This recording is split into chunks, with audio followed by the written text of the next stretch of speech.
First of all, the tweet has been deleted already and removed, but I object to the motion. And if we want to go through every comment and tweet from the other side, we'll be happy to do it. Gentleman has not been recognized.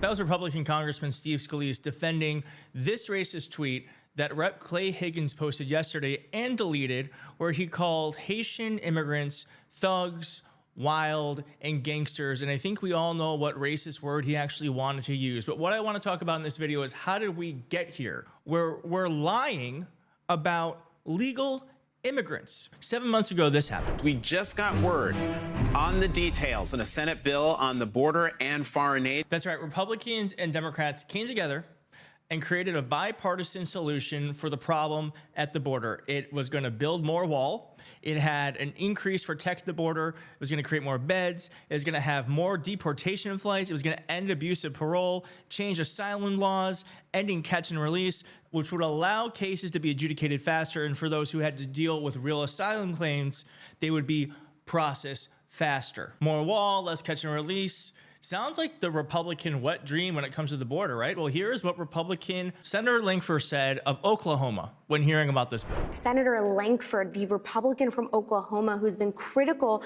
to these negotiations, and he is calling this a once-in-a-generation opportunity to really reform America's immigration system and secure the U.S. border. A once-in-a-generation opportunity to fix the border. Lindsey Graham said we might not ever get a better deal. This is going to be it was the most conservative bill he had ever seen. But here's what happened to Senator Lankford as he started to go through the process of trying to get this thing passed. In fact, I had a popular commentator 4 weeks ago that I talked to that told me flat out, before they knew any of the contents of the bill, nothing was out at that point, that told me flat out, if you try to move a bill that solves the border crisis during this presidential year, I will do whatever I can to destroy you. Because I do not want you to solve this during the presidential election. That's right. A powerful political commentator. I don't know who it was, but let's just say Han Shannity. Let's make up a name. Han Shannity came to Senator Lankford and said, if you get this thing passed, I'll destroy you. Like, legality aside, how can you threaten a sitting senator trying to do the work on their constituents' behalf? Republicans needed a problem in order to run Donald Trump. They couldn't just run on their policies, they needed to run on a problem. Shortly after the bill was squashed, because Republicans need to run on problems, they can't run on solutions, Joe Biden explained what happened at the State of the Union, and I want you to pay attention to what Senator Lankford says. In November, my team began serious negotiation with a bipartisan group of senators. The result was a bipartisan bill with the toughest set of border security reforms we've ever seen. Oh, you don't think so? Oh, you don't like that bill, huh? That conservatives got together and said it was a good bill?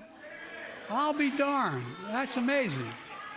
That bipartisan bill would hire 1,500 more security agents and officers, 100 more immigration judges to help tackle the backload of 2 million cases, 4,300 more asylum officers, and new policies so they can resolve cases in 6 months instead of 6 years now. I don't know who at CNN was running that camera and knew to go to Senator Lankford, who had that moment where he just goes, it's true. It's true, looking utterly defeated. But wait a second, how did the bill get squashed? Did Han Shannity actually succeed in threatening Senator Lankford? No. It was much more obvious than that. Donald Trump said, kill the bill.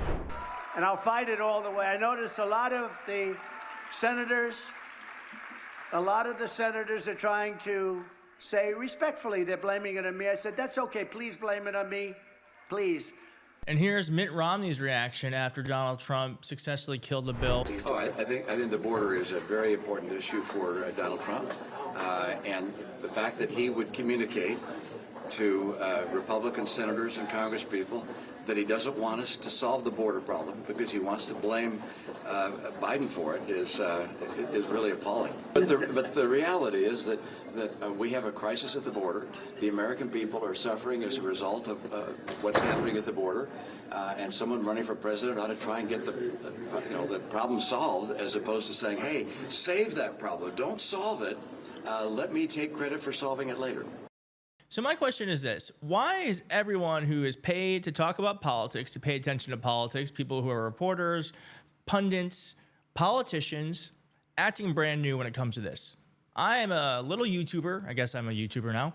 And I was able to very quickly put together the chain of events that led us to the moment we find ourselves in, where Donald Trump says this. In Springfield, they're eating the dogs, the people that came in. They're eating the cats. They're eating the pets of the people that live there. Always bothered me grammatically. Shouldn't it be eating the pets of the people who live there, not that live there? If you're running for president, shouldn't you know that? So regardless, let's just go through this.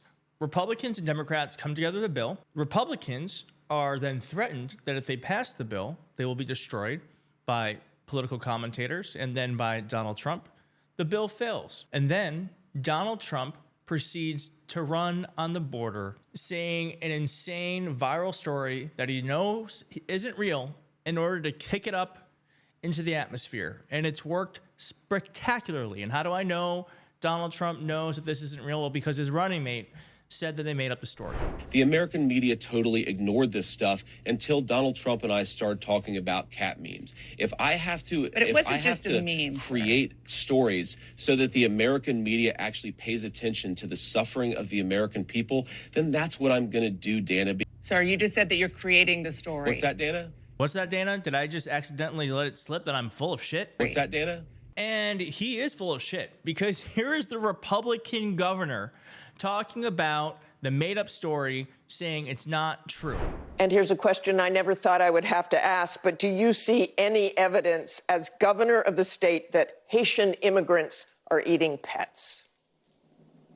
No, absolutely not. That's what the mayor said. That's what the chief of police has said. I think it's unfortunate that this came up. It is unfortunate because it is a lie about legal immigrants who are doing nothing wrong. In fact, the governor in that interview goes on to say that they've actually been a boon to the community, that they work hard, and that businesses there actually have needed them. But instead of talking about the problem we do have at the border, one that we have a solution for, one that Kamala Harris supports, Donald Trump has now made it so that Republican congressmen feel that it is acceptable to spread racist lies, where sheriffs from Texas are saying this. And Texas is not going to allow any part of this state to be infested with that type of disease. And where Donald Trump is now saying we need to get rid of legal immigrants. And I'll say it now, you have to get them the hell out. You have to get them out. I'm sorry. To get them out. Can't have it. So when Donald Trump asked this, she keeps talking about how she supposedly wants to fix the border. We would merely ask, why didn't she do it 4 years ago? It's a very simple question. I can say this. The answer is, we tried to fix it. You stopped it because you have to run on problems. You can't run on solutions. And the media has amnesia. Otherwise, they would be bringing this up every time we talked about the border. Is the only reason why you're allowed to get away with it. Because I haven't forgotten, and I'm hoping millions of Americans won't forget it either. Thank you so much for watching. If you liked the video, please hit like in the video, leave a blue heart so that I know you made it to the end, and subscribe for more. See you soon. I don't know what's wrong with you young people.